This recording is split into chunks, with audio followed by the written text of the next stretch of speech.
He brought Western boxing into a mixed martial arts fight. I can count the number of takedown attempts that Lopes made on one hand because the answer is none. I can count the amount of elbows and knees that he threw in the entire fight because the answer is none. I can count the number of kicks that he threw in the fight, and that answer is 3. The entire fight, he looked for a knockout punch. Lopes is going to be back. This is a great rising talent. You guys love him. Turns out he can go 25 minutes, but you still got to perform. You got to bring your skills with you, and that's just where that experience comes from. Diego fought hard.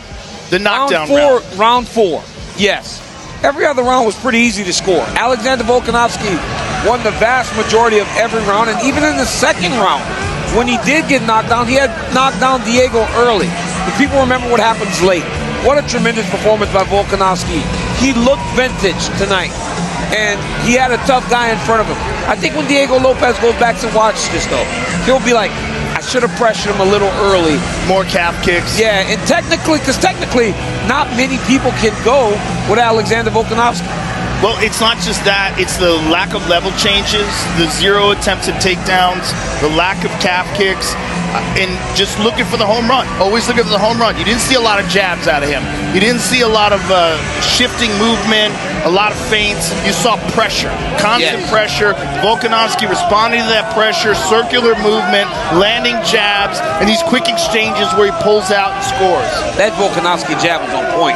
And Diego didn't really move his head, right? He was like, he's tough. It doesn't hurt. But it still scores when they're hitting you that much. We got to get to the co-main event, but I just want to say Sal D'Amato did give round 4 to Alexander Volkanovski. Come on, man. And so for me, it's like it makes me feel like I need to go back. John, I don't know what I'm watching. If that consequential blow was landed by Diego in round 4, not Sal D'Amato gave Volkanovski round 4. Was he the 48, the scorecards were all over the place. Going into this fight, I don't know if you let your mind go there, but like if things didn't go your way, were you ready to walk away, or what would have happened? Did you ever let your mind wander as to what would have been next for you? I guess I just didn't think of it like that.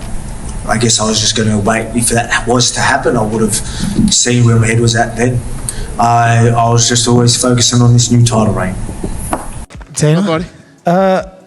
I mean, first of all, we'll start with the main event. Incredible performance by both guys. Yeah. But Volkanovski, you know, everyone's talking about his age, his chin. For him to come out and look basically as good as he ever has, give us your thoughts on his performance. Yeah, I thought he looked incredible tonight. I don't ever remember Volk not having a good chin, and he's really not that old.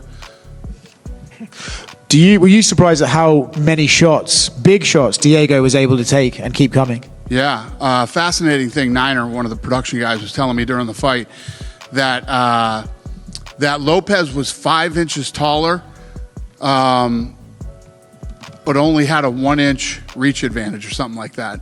Because I was surprised that Diego wasn't throwing more jabs and trying to stay on the outside and use his reach advantage a lot more. But you know, it was a good fight. Both guys, you know, dug deep, battled. And obviously, look, whoever wins, wins. But for Volkanovski to win and become champion again, we remember how active he was when he first held the belt. For you personally, is it just cool that you know you have a guy who you can rely on anytime you need a champion to step up and fight? Yeah, I mean, we don't have that many problems with guys. But there's no doubt about it that Volkanovski was one of the best ever. I mean, the guys like him and Pereira, and you know, they're always ready to fight and always willing to step in and do whatever it takes.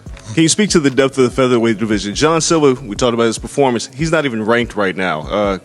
We have Volk, we have Lopes, we have Yair. Like, this is a very stacked division. Can you remember? Silva he'll be ranked after tonight. Definitely. Is this deeper than it's possibly ever been? Yeah, I just feel like it all keeps getting better and better. Yeah. The featherweight division's on fire right now.